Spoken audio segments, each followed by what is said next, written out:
All right, so we are live. Good evening, good evening. This is At Ease with Sia.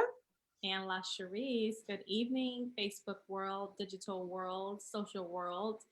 I just have to say that I would like a round of applause because each and every week that Delegate Price and I actually make this happen, like we said we would. I just think that's pretty darn commendable, especially if you knew what post this session looks like for the rest of the night. So we are technically a half an hour early for what we announced, but our meetings Oh, are yeah. just crazy today, and we have meetings that go well into the evening today. So we did want to just pop on real quick and give you an update from last week, and also kind of a sneak peek as to what's coming up this week. So Delegate Air, take it away. So, really quickly, last week we talked about hearing all of the budget amendments from every member that submitted them, their top three specifically. And that process is getting ready to be put on skates and move very quickly. So, if you haven't not already taken the time to go look at the monetary priorities your member is focused on, remember you can go to their traditional LIS page and find that information there. But this process is getting ready to move at rapid pace. Also, if there are budget priorities that was in the governor's introduced budget, or also by way of budget amendment that a member you support or your representative have put in, make sure you're reaching out to members of the House Appropriations Committee. They're going to hate that I told you to do that, but continue to call and email them because ultimately they will be doing a much more deep dive into those money requests to see what they can afford. Last week was also just a great week for a number of the priorities that I have. You know, we put forth a resolution declaring racism as a public health crisis. And I just have to take a minute to vent a little bit because I got calls after this past saying, well, are you just doing this to make yourself feel good? Or, what is the point in saying this in name only? I can't make it up. I'm serious. But it told me that people haven't read the resolution. So I just have to say a few things. Number one, I am very much aware that this is a first step. In no way, shape, or form is this resolution supposed to replace all of the work that has to come in order to actually rectify this. But what we're not going to do is pretend like it's not a crisis, not formally affirm it, and not lay the foundation to address it. We are very much going to do that, and I'm excited that we did. The other resolution, and before I move on, if you haven't actually read the words of the resolution, I recommend you do so, especially before saying anything about it. Now, moving on to the next one. I am also excited that we were able to move forward the resolution that says access to water is a human right. I mean, I don't know that I really even need to say too much about this besides the fact that water should be a human right, especially during a pandemic. I can't think of one reason, one excuse, one rational explanation as to why someone shouldn't have access to water, and especially during a pandemic. And so that is also making its way to the Senate, and we're thrilled. Lastly, I'll just say that this morning, we had a great press conference with the Virginia Education Association to really highlight the School Equity and Staffing Act. If you remember, I brought forth this legislation last session, and I renewed, along with Senator McClellan, the sense of urgency to not just adopt the policy, which we have done to date, but really the money that goes along with it. It does have a big price tag, but put your money where your mouth is, right? Like, we're talking about our students in our school systems and our educators and the greatest period of need ever. And much of what I basically said today is, at what point are we in enough of a crisis that you find the money? And if you can't find all of it, show me a good faith effort towards moving in that direction. And I just think this is a critical need that we have here in the Commonwealth, especially if you look at our ranking state, countrywide, as it pertains to the resources we allocate. So I'm excited about this work. It's all very deeply personal, but it was a very busy weekend. Delegate Price, I know you had a busy week just the same.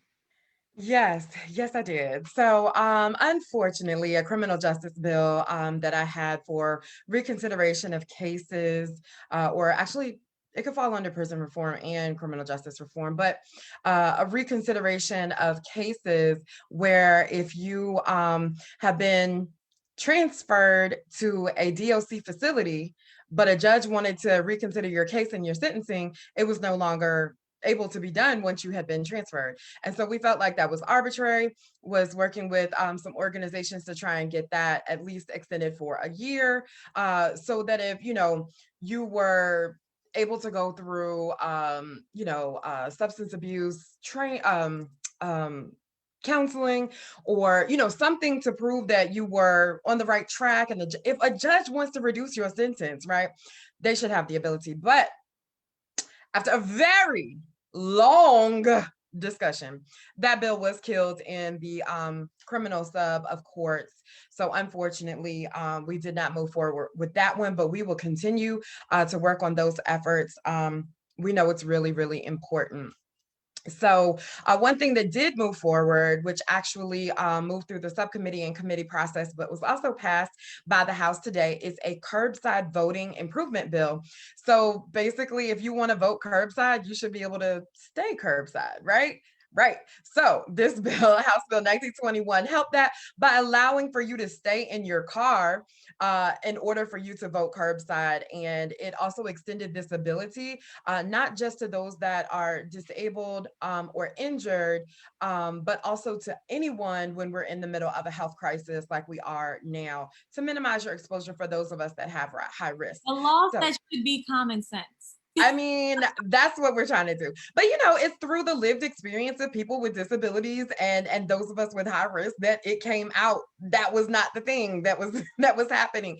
You had to have a friend get out for you, go in, request it, and then curbside. But if you ride in solo, right.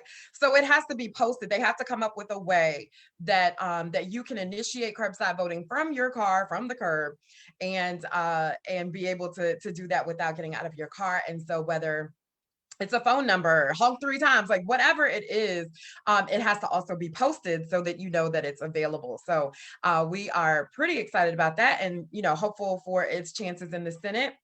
And then this week moving forward, we will be in full committee before general laws with the domestic workers, trying to add domestic workers into the Human Rights Act that we passed last year. Right now, because of exclusions and chopping up all kinds of different things, domestic workers are excluded from Human Rights Act. And we know that largely in Virginia, domestic workers are Black and brown women that need those protections on the workforce. It does not matter if you are working in someone's home. If you are working and employed, you should have those protections from harassment and all of the things that the Human Rights Act does offer. And so we're hoping that will move out of full committee.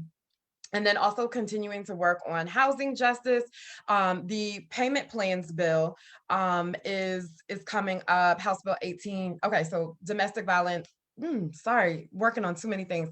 Domestic workers bill is House Bill 1864. And then we have House Bill 1889, that is the payment plans bill, the 14 days pay or quit plus pay plans. Now, I've received lots and lots of comment based on some false information that was sent out. So I would ask, before you call trying to kill this bill, ask yourself if you own 4 or fewer units, because if you do, you are excluded from this bill. So when I ask you if you are excluded from the bill, that's what I mean. So this is what Delegate Aird and I continue to implore for people to read the bill. Like, I appreciate activism, I appreciate advocacy, and I will talk with anyone that wants to talk about it. But if you haven't read the bill, it kind of puts us at a stalemate on what are we discussing? Oh, right, you haven't read it. And I'm not trying to be, well, I kind of said it in a flip way, but I'm not trying to be, but it is really important that if I have limited time and I want to hear and honor your concerns, at least know what the bill says. And so a reminder, if it is regular font, when you look at the bill, that is already code. That's not what we're dealing with in this bill. If it is italics, that's what the patron is trying to add to the code. And if there are strikeouts, that is what we're trying to remove from the code. So if you could read all of it. I don't know what Delegate Aaron is doing. Pop in. Are you here twice? Oh my gosh. This is freaky. So my laptop froze. I'm sorry, but 2 Delegate Airens is just a bit much for me. So is there 2 of me showing? I can, but I'm gonna remove that one, but I'm not gonna report you to Zoom like it's asking me to. But anyway, so if you're looking at the bill, please read the entire thing. And if you're excluded from the bill, then maybe, you should know that. But anyway, we have policy decisions that are before us because of the difficult times that we're in. A lot of this is just not easy. And so I don't want people to think that we're coming to some of these solutions just attacking the other side. And I would love for us to get to a day where landlords and tenants do not have an adversarial relationship, but are coexisting, where there is, everybody wants you to stay in your home and you can make money off selling, renting your home. Like, both can coexist. But when we have codes that make it easier to evict than to stay, or when we have codes that are just unfair, we're going to try and change them. And I'm okay with that, having those conversations, and also know within the context what other work people are doing. So I was accused, Delegate Air, of coming hardcore after the landlords, but got no recognition or otherwise statement about House Bill 340 or, any of the work that we've done in order to protect the homeowners as well. We understand that but this it's is a always relationship. like, what have you done for me lately? Well, I'm gonna just continue. Look, and this is why the immediate past president of the Congressional Black Caucus, former President Karen Bass, spoke up, and she said how important it is for those of us that are doing the work to toot our own horn so that more people know about the work that we are doing. So Delegate Aaron and I are working on that. But we did get significant coverage of the things that we were trying to do for the 30-day stay for homeowners. So allowing someone 14 more days would not put you in that situation if you have a 30-day stay before foreclosure. So I'm just saying, let's have the full conversation. Don't just read somebody's talking points and then come to talk to me. Read the bill, and then we can talk. And I appreciate the opportunity to talk with, constituents and stakeholders. But when you are sending me form emails from an organization that got it wrong, then you also get it wrong as well. So do your due diligence. And then we also have the Voting Rights Act of Virginia that is coming up before the full Privileges and Elections Committee on Wednesday. So very excited to continue the conversation there to make sure that everyone actually can vote easily and safely, and that making sure that we are informed by our past, but moving forward without voter suppression and discrimination. So there's that. Honey, this work, it is heavy. Again, Delegate Aaron and I do not seem to find ourselves on the easy bill side. So, and we're okay with that. It is in our DNA to come to these fights the way that we do, and we appreciate your support. I got random text messages this weekend, making sure I was resting and making sure I was hydrated. Wait, who are your friends? They weren't doing that for me. I mean, listen, get you some. I can share, because I was just so blessed. And then my church done prayed for me, and just all of this. And it is so important. But Delegate, I wanted to ask you, when it comes to self-care, what is something that you are doing every day for the revolutionary act of prioritizing your physical, mental, spiritual, economic, and all of that health? So the thing is, come on, sis. Be honest with them, but come on. I know that I should have some beautiful routine to encourage others and women to uplift and to try out for themselves. But I would be disingenuous if I tried to do that. So how about we say I'm on a journey? Fair. I'm on a journey. Fair. To figure out what that needs to look like for me. Okay. But I will say My children are always a nice way to take my mind off of the immediacy of, I don't want to say government, of governing perhaps, or maybe the characters. Aha! The characters involved in governing. And I will phrase it in that way. And shout out to your boys. They are just a breath of fresh air and such a joy. And I'll be honest, and here's what I will say. I will also say, well, I don't have a self-care routine and tips. What I do know is knowing oneself is the first step. So while I don't have that routine, what I do know is when I reach the point of no return, which is, okay, I need a break, I need to take a step back, and I need to go in search of what that break needs to look like immediately. I do think I have pretty high tolerance and capacity, but we're all human. So is that culturally learned because Black women are taught to do that? We will investigate that at a later time. But I appreciate your honesty because you self-care is a take journey. A seat on your couch now and unload. But self-care is a journey, not a destination, right? There you go. So fair enough. So I failed that question. I will have a better answer for you next week. Okay, honestly, like, and I'm gonna be real, like, I'm still in that honeymoon phase with me and my 2021 resolution. So things are working out right now, but I will say honestly, one of the things that really and truly is a part of my self-care is reaching out to my close circle just to say, hey, I need y'all to hype me up. Give me something.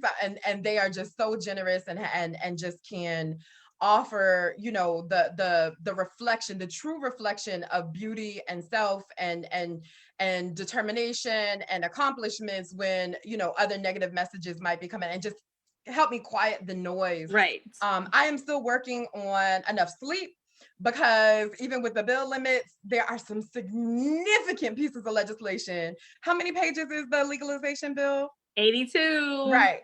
So one bill, 82 pages, and every single word matters. And so, you know, I'm working on that. But like you said, you know, it's a work in progress. But we would appreciate any suggestions or comments or drop links them that in you the all box have. below. Please drop them so that we can share the wealth for getting everyone healthy and happy, and just making that a priority. And also, shout out to anybody who has a virtual yoga connect. Like, I would love to explore that. That would be great. So if you're doing that, for put it in the comments. For beginners. For beginners. That is my plea. Well, speaking of the marijuana bill, oh, yeah. Reminder, this will be up before the General Law Subcommittee on ABC and Gaming tomorrow. So if this is of particular interest to you, please tune in. It will be a robust discussion. Yeah, you're gonna really dig into the weeds of that one, I'm sure. See what you did. But before I get fired for my corny jokes. So I do know that Delegate Aird has to hop for a meeting, and I have one coming up soon as well. So this is what we want you all to do. Go on and drop some questions that you may have as they come up during the week, but we might sneak another one in this week just because so many of the larger bills are starting to come through. And actually, we're kind of getting toward the end of next week is crossover. So, amen. Right? But also that means there are going to be a lot of bills between now and the 5th. And so if you drop your questions in the comments here or send them to us, then we will dedicate a whole at ease for your questions. And we might get to highlight some of our loyal viewers in our conversation. So we might get you to come on camera if that is amenable for you. But Delegate Aird, good luck with the rest of your evening and all that you have. And we will talk to y'all soon. Bye-bye.